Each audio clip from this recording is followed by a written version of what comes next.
Hi అండి, అందరూ ఎలా ఉన్నారు? అందరూ బాగుండాలి, అందులో మనమందరం ఉండాలి. Welcome back to our channel Shweta's family. Welcome to one more daily log.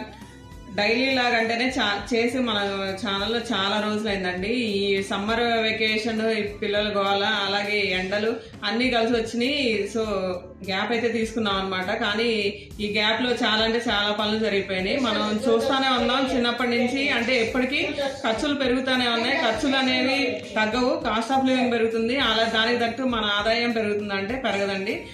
For example తీసుకుంటే హైదరాబాద్ లో మేము వచ్చినప్పుడు రెంట్లు అయితే 10,000 సుమారు ఉందండి.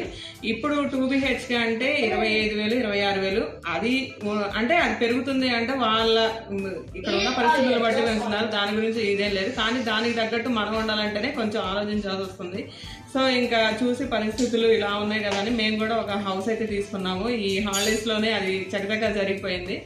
అదైతే అండర్ కన్స్ట్రక్షన్ లో ఉందండి. ఇంకా 1 year పడుతుందని చెప్తున్నారు.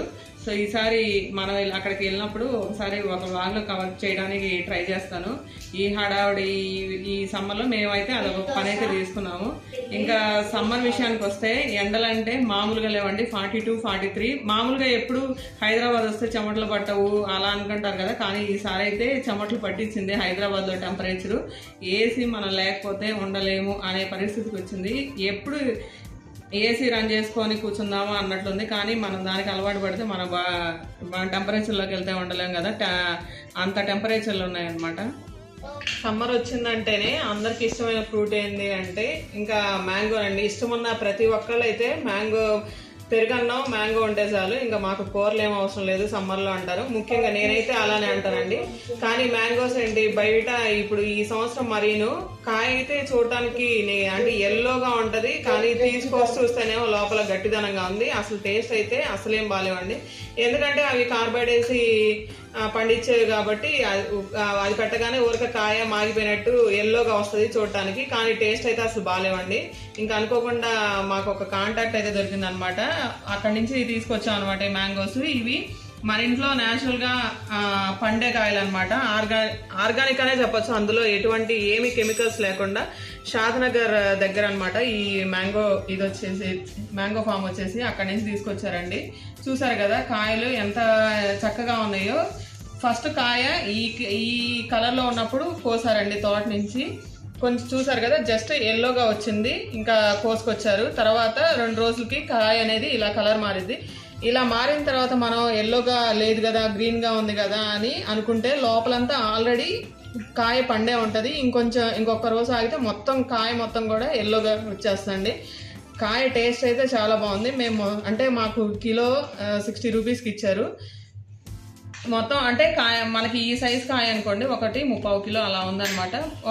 ఒక 10 కిలోలు తీసుకుంటే సుమారు 10 కాయల నుంచి 15 కాయలు వచ్చాయి. అవి రోజుకి 2 చొప్పులు పండినా సరే మనకి ఒక వారానికి సరిపోతున్నాయండి. కాయ టేస్ట్ అయితే చాలా బాగుంది. అసలు బయట తెచ్చిన మామిడికాయలు ఈ సంవత్సరం అయితే అసలు బాగాలేవు. ఇది మెయిన్ గా జ్యూస్లకు కానీ మన ఇంట్లో పిల్లలు తినడానికి కానీ చాలా అంటే చాలా బాగున్నాయండి. ఒకసారి మీకు చూపిద్దామని చూపిస్తున్నాను. ఈరోజు అయితే నేను ఒక సింపుల్ ఈజీ రెసిపీ చూపించబోతున్నానండి. అది మార్నింగ్ బ్రేక్ఫాస్ట్ గా తినొచ్చు, లేకపోతే డిన్నర్ గా కూడా తినొచ్చు. అయితే అందరికీ తెలిసిన రెసిపీనే ఇడ్లీ విత్ శనగపిండి చట్నీ చూపిస్తున్నానండి. ఇడ్లీ శనగపిండి చట్నీ ఈ కాంబినేషన్ మేము ఎప్పుడు వెళ్ళలేదు, చూడలేదు అంటారు. అంటే ఆల్రెడీ మన ఛానల్లో శనగపిండి చట్నీ చూపించానండి. అయితే అందులో శనగపిండి చట్నీలో ఉల్లిపాయ, టమాటా, అలాగే మన పచ్చిమిర్చి, అల్లం పేస్ట్ కలిపి వేసి చేసాము. దోశ తినేటప్పుడు ఏంటంటే మనకి చట్నీ కొంచెం థిక్గా ఉంటే మనకి దోశతో పాటు తినడానికి కానీ చపాతీలోకి కానీ ఆ రెసిపీ బాగుంటుంది. ఇప్పుడు నేను చూపించబోయే రెసిపీ ఈ శనగపిండి చట్నీ ఏంటంటే మనం ఇడ్లీలో ఎలా అయితే సాంబార్ పోసుకొని తింటామో అలానే ఈ శనగపిండి చట్నీ కూడా అలానే తినొచ్చు అనమాట. అది చూడటానికి సింపుల్ గానే ఉంటది, ఈజీ రెసిపీ అనమాట. మనకి సమ్మర్ లో ఏం డిన్నర్ కానీ బ్రేక్ఫాస్ట్ కానీ ఏం చేయాలి, లేకపోతే చట్నీ మాకు రోజు ఇదే చట్నీ తిని బోరు పడుతుంది, లేకపోతే ఇంకేదైనా రెసిపీస్ ఉన్నాయి అనుకున్న వాళ్ళకి ఇదైతే ఒక మంచి ఆప్షన్. సో నేను ఫస్ట్ అయితే ఇడ్లీకి నేను ఎంత కాంబినేషన్ వాడతాను, పప్పు అలాగే ఇడ్లీ రవ్వ అవన్నీ చూపిస్తానండి. చూడండి, నేను మినపప్పు తీసుకుంటున్నాను. సుమారు 1 గ్లాసున్నర మినపప్పు అయితే తీసుకున్నానండి. మనకి ఒక 3 నుంచి 4 గంటలు నానితే చాలు. మనకి పిండి బాగా పప్పు బాగా నానిపోయి పిండి వేసుకోవచ్చు అనమాట. సో నేను నీళ్ళలో పోసేసాను. ఏ గ్లాస్తో అయితే పప్పు పోసాను అదే గ్లాస్తో ఇప్పుడు సుమారు 4 గ్లాసుల ఇడ్లీ రవ్వ పోస్తున్నానండి. పప్పుతో అంటే మామూలుగా అయితే ఇది ఇడ్లీ రవ్వ ఎప్పుడైనా 1 గంట ముందు పోసుకుంటే చాలండి. కానీ మనం ఒక్కోసారి మనకున్న పనుల్లో హడావుడిలో మర్చిపోయాం అనుకోండి, పప్పు అయితే నానుంటే రవ్వ అయితే నానుండదు. సో అప్పటికప్పుడు హడావుడిగా చేసుకున్న రవ్వ అనేది నానదు కాబట్టి సో నేను ఇప్పుడు పప్పుతో పాటు ఒకేసారి పోసేస్తున్నాను అనమాట.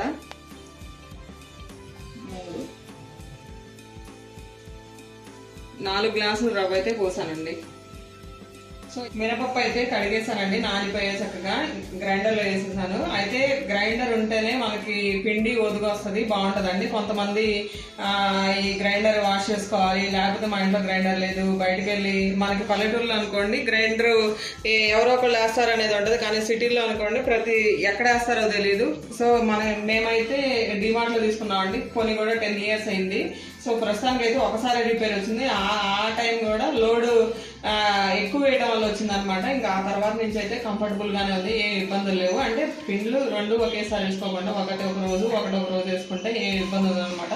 అయితే చిన్నదో పెద్దదో గ్రైండర్ ఉంటే ఏంటంటే మనకి ఇడ్లీ మెత్తగా రావడానికి కానీ దోశలు క్రిస్పీ రావడానికి బాగుంటాయి.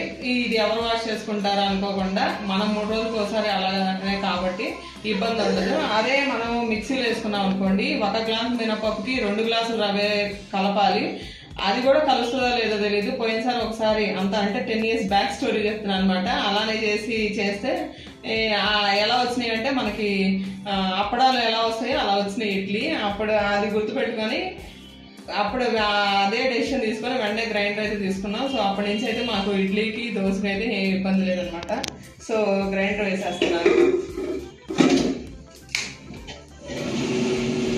అయితే అయిపోయిందండి, ఇడ్లీ పిండి మెదిగింది. అయితే మనం ఎప్పుడైతే ఇంకా పూర్తిగా మెదిగింది ఇంకా 2 నిమిషాలు ఆపేస్తాము అనుకున్నప్పుడే ఉప్పు వేయాలి. ముందే వేసామంటే పిండి అయితే ఒదగదండి. సో ఇదైతే నేను బాగా అబ్జర్వ్ చేశాను అనమాట, నా అనుభవం మీద చెప్తున్నాను.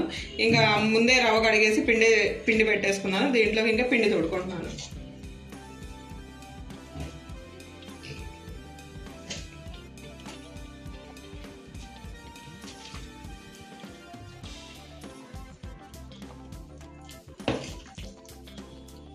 ఇడ్లీ పిండి అయితే కలిపేసుకున్నానండి, రవ్వ కలిపేసుకున్నాను, ఇంకా రెడీ చేసుకున్నాను. అట్లాగే ప్లేట్లు కూడా పెట్టేశాను.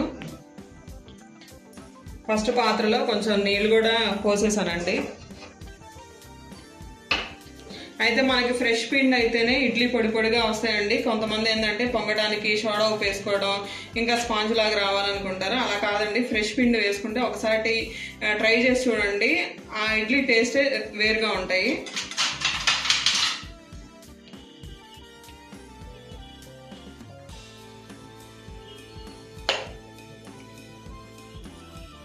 పెట్టేస్తున్నాను. ఇంకా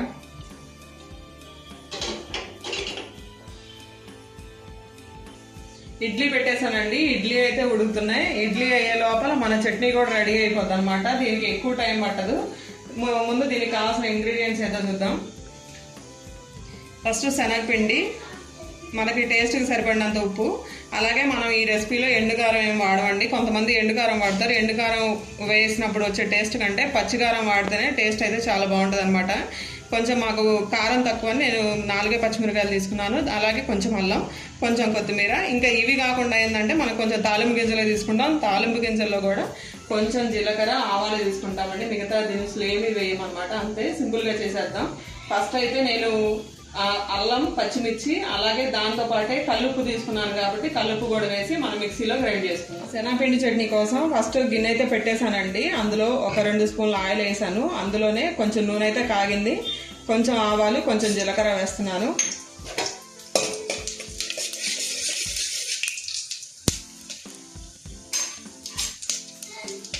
చూడండి, ఆవాలు జీలకర్ర అయితే చిటపట్లాడుతున్నాయండి. సో నేను ముందుగానే మిక్సీలో అల్లం, పచ్చిమిర్చి, అలాగే కొంచెం ఉప్పు కలిపి మిక్సీ వేసుకున్నాను. చూసారు కదా, ఫైన్ పేస్ట్గా వేసుకున్నాను. కావాలి అంటే కొంచెం నీరైనా వేసుకోండి, ఎక్కడ మనకి ముక్క తగలకుండా మెత్తగా మెదగాలన్నమాట. సో అదైతే వేస్తున్నాను ఫస్ట్. చూడండి, మనం వేసుకున్న అల్లం, పచ్చిమిర్చి మిక్స్ ఏదైతే వేసామో అదైతే వేగుతుందండి. నేనైతే చింతపండు యాడ్ చేయలేదు. కొంచెం పులుపు కావాలి అనుకుంటే చింతపండు కూడా యాడ్ చేసుకోవచ్చండి. ముందుగా తీసుకున్న శనగపిండిలోకి మనకు ఎంత క్వాంటిటీ అయితే వేసుకుంటున్నామో మనం జనరల్గా శనగపిండి చట్నీ చేస్తాం కదా, దానిలో ఎలా అయితే వేస్తామో దీనిలో కూడా వేస్తామో. అయితే ఇక్కడ పలచగా ఉంటుంది కాబట్టి సో ఫస్ట్ కొంచెం నీళ్లు తీసుకొని దాంట్లో అయితే మిక్స్ చేసుకుంటున్నానండి. మన తాలింపు అయితే వేగిపోయిందండి. సో శనగపిండిలో కొంచెం వాటర్ కలుపుకున్నాను కదా, ఫస్ట్ అవి అయితే పోస్తున్నాను. సో ఇదే కప్పుతో నేను 6 కప్పులు వాటర్ అయితే పోస్తున్నాను.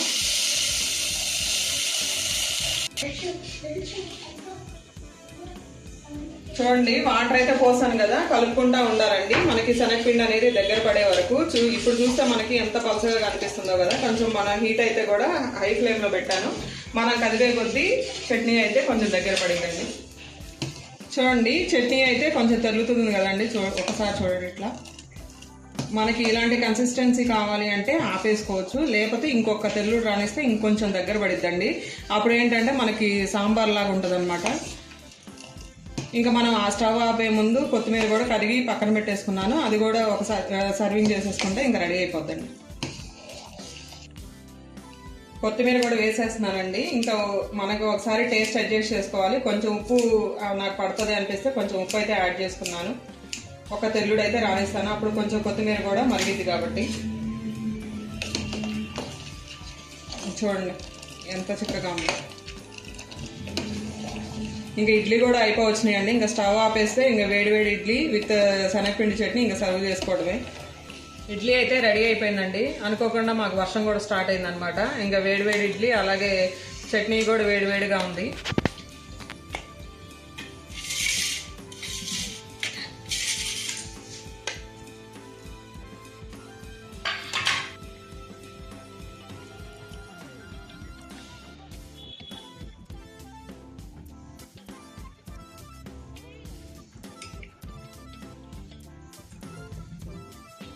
చూడండి అన్నీ రెడీగా ఉన్నాయి.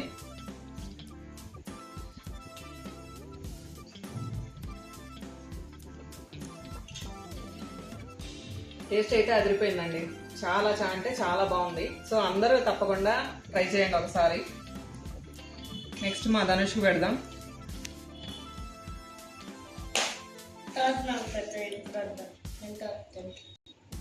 ఇదండి ఈరోజు మా వ్లాగ్ అయితే. మా వ్లాగ్ కనుక నచ్చితే తప్పకుండా లైక్, షేర్ అండ్ సబ్స్క్రైబ్ చేయండి.